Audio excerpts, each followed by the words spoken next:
OTB. Good morning, Boog. How are you?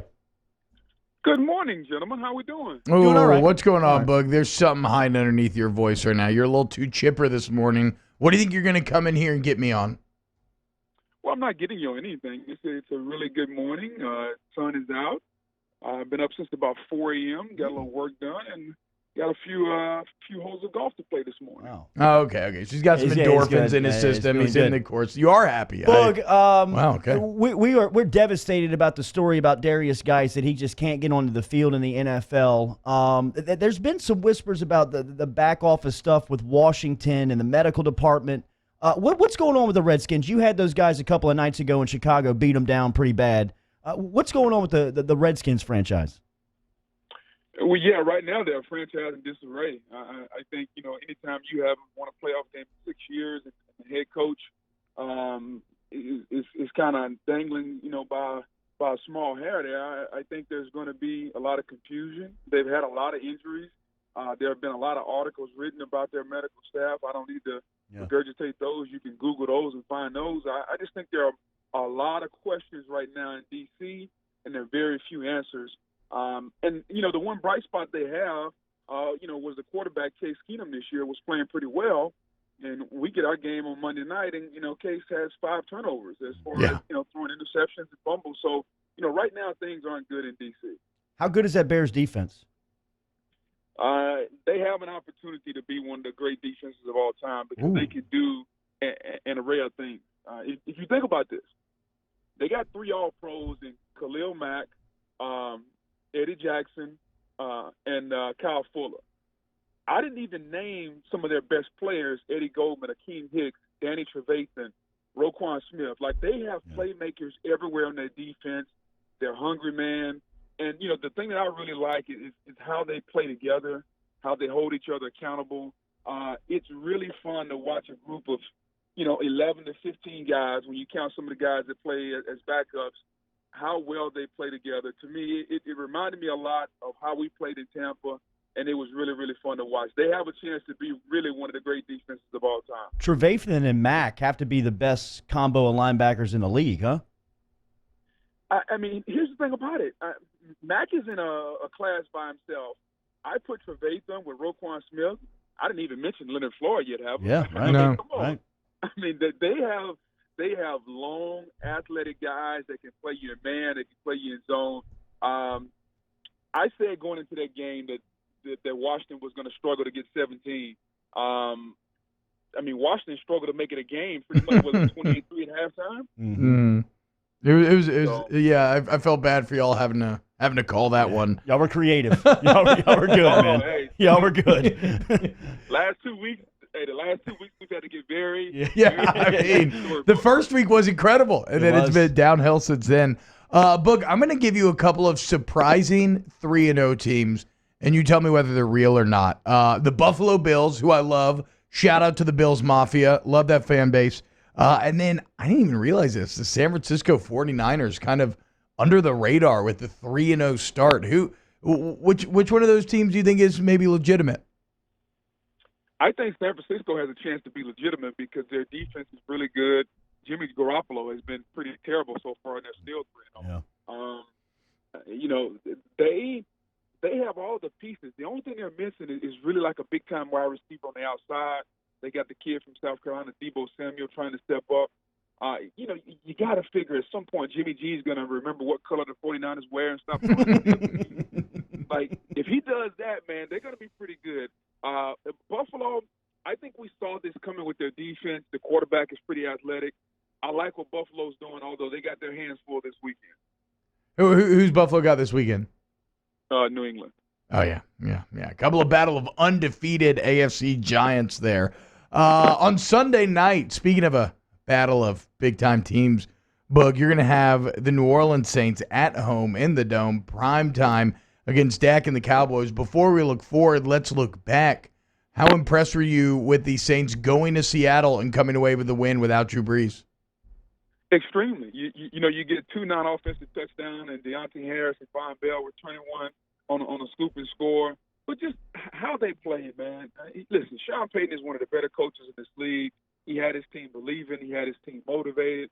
And I think that was maybe the best win of the week, how they played and what they did. Just an unbelievable job. And how could you not be happy for Teddy Bridgewater, man? So good win. Now, can you defend home turf against what I think is one of the most balanced teams in the National Football League and the Cowboys on Sunday night? Yeah, and I guess so if you were going to defend the Cowboys, if you're going to kind of draw up a recipe for beating Dallas, what do you have to do very well? Well, the first thing you better do is stop the run, and that's going to start with Ezekiel Elliott. The Cowboys are going to run the football, and then Dak's going to play action pass, and then what I think may be the best route runner that no one talks about is Amari Cooper. So it's but it's all going to stop and start with stopping the run. That means Demario Davis has to have a really good day. That means Davenport and Cam Jordan have to set the edge. This is going to be an old school battle, T-Bob. That offensive line of the Cowboys against the Saints defensive front seven. If they can hold up, they'll have an opportunity in this game. If they can't, then it's going to be an all-out slugfest, and Dallas will just, bleed you to death with 1,000 cuts. But overall, I think the Saints can match up really well. Look, more on Demario Davis. You've shared time with Peyton and that staff and getting to know that locker room. How much does he mean to the group? He's their tone setter, man. I mean, he's the guy who brings the energy on the defense. He kind of obviously he makes the calls, sets all the defenses up. But if you're looking for the guy that's going to be that alpha, both with his personality and play, I think it stops and starts with him. That team has really lost their energy guy when Mark Ingram went to Baltimore. Yeah. Yep. So who's the guy that's going to come in and basically set the tone every day at practice, set the tone for the game? I think that's Demario Davis, and he's one of the more underrated linebackers in football. He plays sideline to sideline, and I know that's cliche, but if you watch him play, they use his athleticism a lot. They blitz him, they bring him off the edge, they bring him up the middle. He doesn't get talked about enough as being one of the more valuable players on their team. Very, very, very fun to watch. Wednesday's discussion with Booger McFarland here on ESPN Baton Rouge, New Orleans, and Alexandria is brought to you by Central Plumbing Company. They're online at centralplumbing.org. You brought up Mark Ingram. I watched that Baltimore KC game on Sunday. That was a heavyweight fight, and Ingram was one of the best players on the field. I don't know if you saw that game, but if you did, what did you learn there? Is Kansas City now, to you, are they the best team in the league outside of New England? Well, I think you put Kansas City in the category with New England, the Rams, the Cowboys. If the Saints were healthy with Breeze, I think you put them in that category. Yeah. I watched most of that game. Here's what I'll say. T-Bob, how we feel about Lamar after last week? Okay, I wasn't hiding from it. I have it in my notes, Boog. I was going to bring it up. What, my man's not allowed an off week? I got Dak stats against the Dolphins. We can compare Dak stats. He went 19 of 32 for 246, 2 touchdowns and a pick. All I'm saying is Lamar looked way better against Miami than Dak. I thought he had a great fourth quarter. He did, because he's a gamer. Yeah, I mean, definitely. I mean, there were a couple of those YOLO balls he threw up. I'm just saying, there was a couple of those you only live once balls. Results, he didn't play well. No, he did not. I was more impressed by Baltimore when their star quarterback didn't play well, that they could hang in there and have a chance to win than I was with Kansas City. Like, we know what Kansas City is. Kansas City is a juggernaut. Yeah. And so them being undefeated, them winning at home was not a surprise. But if Lamar can play better, man, Baltimore's defense is not scared of Kansas City. And I think that's one of the things that I was more impressed by, how they played and the way that defense showed up in that environment. But Lamar's definitely got to play better, though. Yesterday, Sunday was an off day. I think he'll be better, but he just wasn't good Sunday. Yeah.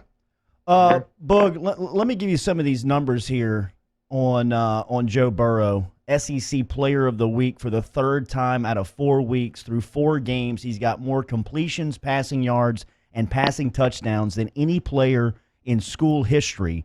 LSU's offense right now is leading the nation, scoring 57.8 points per game. Can you believe this? Can you believe this about LSU's offense? No, not really, because we haven't seen it. I'm cautiously optimistic about it. I think once we get through the bye week, we get through Utah State. The second week of Florida, the second week of October is going to tell me everything I need to know, because it'll be the first time that they're going to be on the field with a defense that can match them on all three levels. Yeah. Florida can rush the passer. Florida's got some of the best DBs in America. Florida's got linebackers that can run.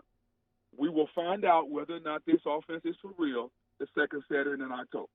So I'm very optimistic about what I've seen. But let's be honest. We've been on the field with Texas, who's probably a year or two away. Vanderbilt probably couldn't beat you high on a good team. They're not very good, are they? I mean, let's be honest. Now we can talk about the smoke and mirrors and For sure. Pump it up. But let's be honest, because when Booger comes on Wednesday, we talk real. We will find out everything we needed to know the second week in October, because now you start to get on the field with SEC defenses that have playmakers that can match up on all three levels. And at that point, I think the confidence level is going to be sky high. I think Joe Burrow has shown you what he can do. But again, now, when do you do it against a competition that can match your speed, match your athleticism? I think that's going to be a fun matchup. And I think then, and only then, will I be ready to anoint this offense finally here. It's a work in progress now, though. Wow. I mean, you're not wrong. I think that Auburn game, too, even post-Florida, will be pretty fascinating to watch. When you look at the LSU defense, Boog, you're obviously a defensive expert. What do you see as maybe some of the issues going on right now? Well, it's really not, in my mind, but two issues. One, some injuries.